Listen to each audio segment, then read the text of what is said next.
ஹாய்மா, எல்லாருக்கும் வணக்கம். நம்ம இன்றைக்கி பிரியாணி தான் செய்வோம். இது பார்த்திங்கன்னா ஃபஸ்ட்டு எண்ணெய் போட்டுட்டேன். நான் வந்து கல்லெண்ணெய் போடுறேன்.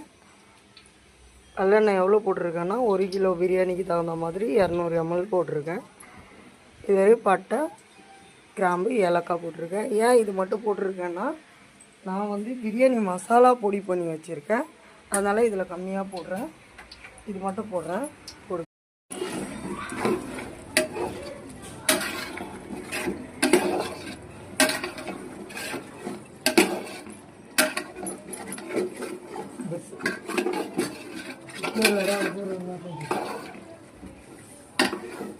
நான் இதில் வந்து இவ்வளோ அரிசி அளந்து போட்டிருந்தேன்.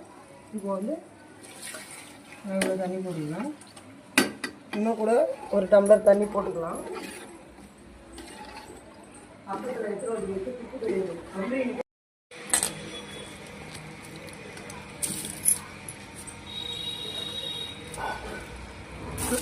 அரிசி போட்டுக்கலாங்க.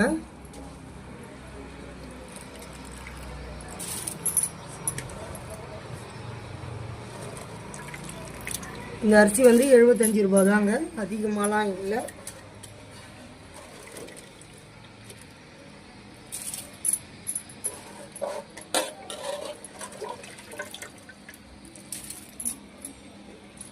விறகு அடுப்பு தாங்க பெஸ்ட்டு.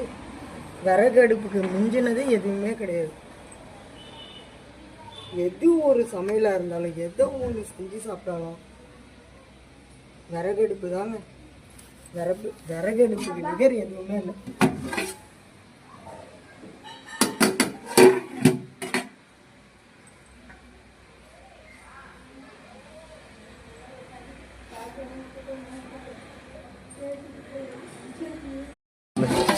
ரைஸ் போட்டு நீங்கள் பாருங்கள், இவ்வளோ இது வந்தோடனே தண்ணி இன்னும் கூட கொஞ்சம் கம்மியாகிடும். அதுக்கப்புறம் நம்ம வாழை இலை கொடுத்து தம் கொடுத்துடலாம்.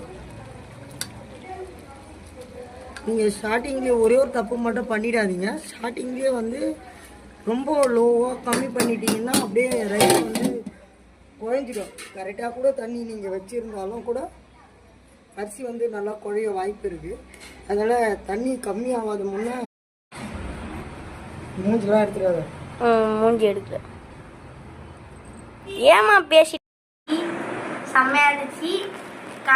வீடியோ பிடிச்சிருந்தா லைக் பண்ணுங்கள், ஷேர் பண்ணுங்கள், கமெண்ட் பண்ணுங்கள், சப்ஸ்கிரைப் பண்ணுங்கள். லைக் பட்டனை அமுக்குங்க.